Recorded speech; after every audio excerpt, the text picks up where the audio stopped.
problem with John Mahama. Hi lovely people of Ghana, it's your Nigerian girl Pleasure bringing you political news in our channel Aproma TV.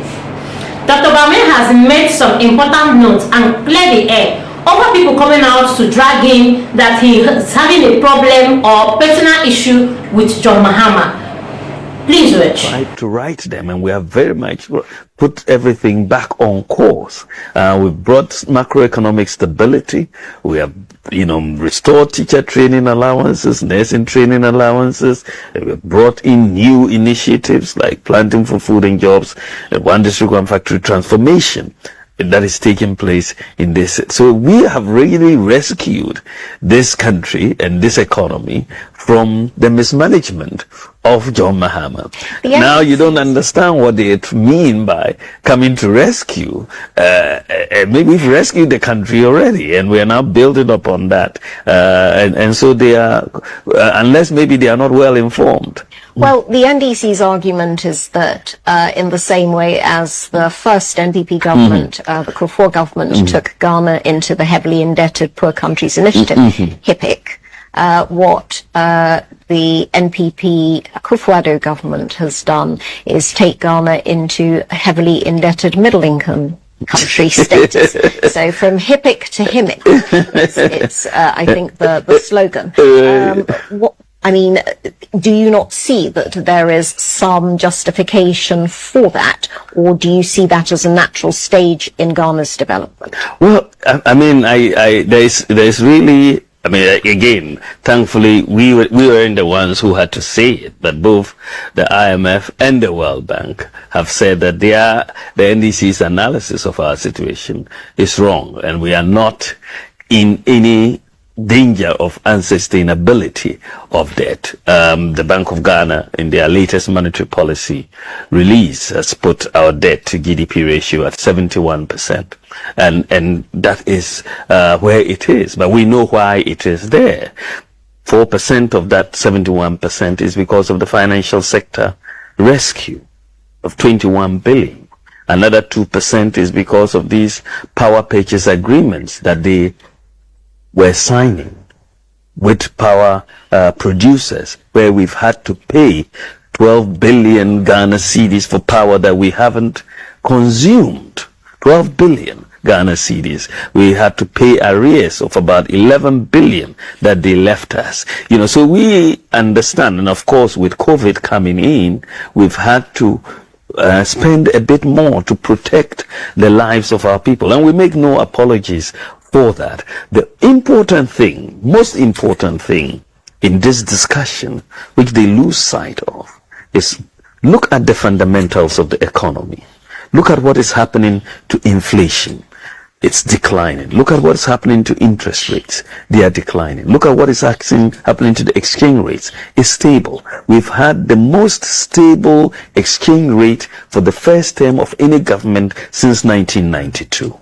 Most stable exchange rate regime. And secondly, the exchange rate depreciation of 2020 is the lowest since 1992, in 28 years. Right? So if you have an economy that is in trouble, so to speak, these fundamentals would have been reading differently, as they did when our economy was in trouble under the NDC. Right? In fact, the exchange rate under the NDC was depreciating 2.5 times faster. 250% times faster than it is under the MPP. So, they are, you cannot just look at one statistic and say, oh, debt to GDP ratio has gone to 71%. Your economic analysis will be weak, will be extremely weak. Japan has a debt to GDP ratio of 237%. Singapore has a debt to GDP ratio of 126%. Right?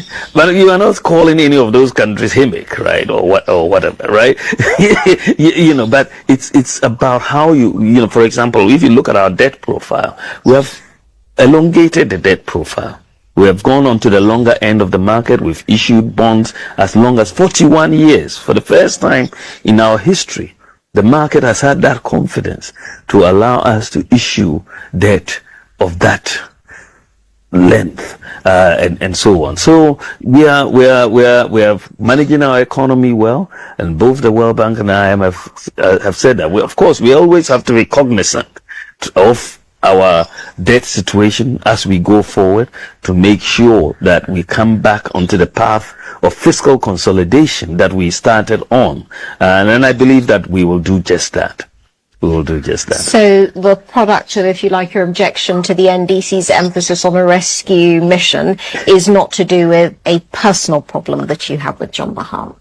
Well, I don't have a personal problem with John Mahama. John Mahama is a good friend of mine. We grew up together. Of course, he's older than me, but our fathers were very, very good friends. Very, very good friends. They were colleagues and contemporaries. They're very good. Our families grew up quite close to each other. We don't have a personal problem at all. As a person, I like him. I don't have an issue with him, but we are in a world of competitive politics and competitive ideas, and I enjoy a good debate, whether it's with my brother or my sister.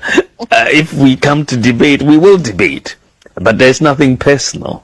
But if he brings a bad policy, I will call him out on it, and if I bring a bad policy, I'm sure he will call me out on it. Following the reports and the action that the NDC people brought out, they sprang this one out, talking about the rescue mission. Dr. Bawumia has come out to clarify every bit of it, and he has cleared the air. Talking about the assumption of people talking that he is having a personal beef with John Mahama. Dr. Bawumia has come out to say that that John Mahama is a friend, like a family friend, and he has seen him as an elder brother. He is knowing him for a very long time. But as it is, and as we know, politics is different from family affair. They are just working on politics and political policies. He has no issue with anyone, not to talk of John Mahama, that is seen as an elder brother, according to him. That doesn't mean there's personal animosity. No. We will criticize one another on a political basis, not personal, But and then when we meet, we will talk about it and share a good laugh. But there's nothing personal. It's just that Nana Akufo-Addo is the better president, and that's the one we want to lead this country. Just on a final note, you're unusually an economist who combines your deep knowledge and passion for economics with an interest in new technology. So on the economic side, obviously, and as a banker, you have been closely involved in the banking sector reform, the financial cleanup.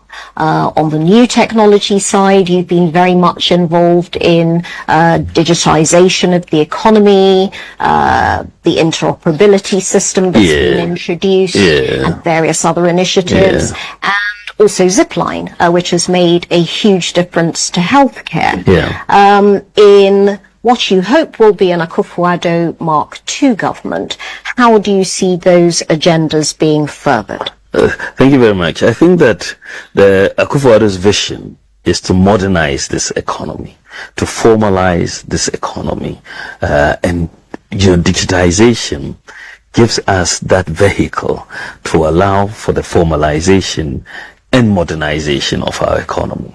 And so we have been very much engaged in putting in place all these critical pillars that will drive this formalization and modernization. As I said, most people did not have an identity.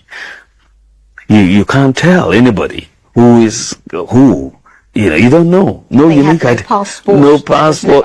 No ID card. You don't have an identity. Can you imagine you go to the bank for a loan and the bank doesn't know who you are? What interest rate are they going to charge you? A very high one.